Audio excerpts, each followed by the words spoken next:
2018, Sri P.S. Sridharan Pilla, then President of BJP in the state of Kerala, had filed a writ petition in Kerala High Court questioning the possible appointment of a non-Hindu as a commissioner in the Devasam board in Kerala. So I now quote paragraph 24, the operative part of the judgment. The above being our deeply contemplated opinion, it is felicitous that government also shares this view, wherein they explicitly concede that the Devasam Commissioner is an intrinsic part and component of the Devasam department, and therefore, even if a joint secretary to government is appointed on deputation, he will certainly have to be a Hindu.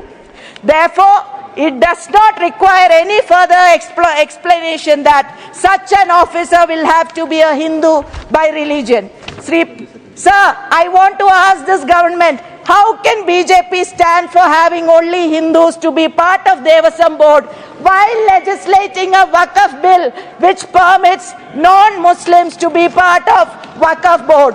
While asking this question, I want to clarify, we are totally with the Hindu community that they should have full rights to manage their affairs. It is the right and correct stand. Likewise, we also believe it should be the same for all religions, and therefore there should not be double standards. Each religion should be left to manage their own affairs. So I conclude. This bill is cloaked in the guise of transparency, but in reality, it serves the darker political agenda of the ruling dispensation. It is not for transparency, but it is to control. It is not to reform, but it is to coerce. So I oppose this unconstitutional bill. Jai Hind.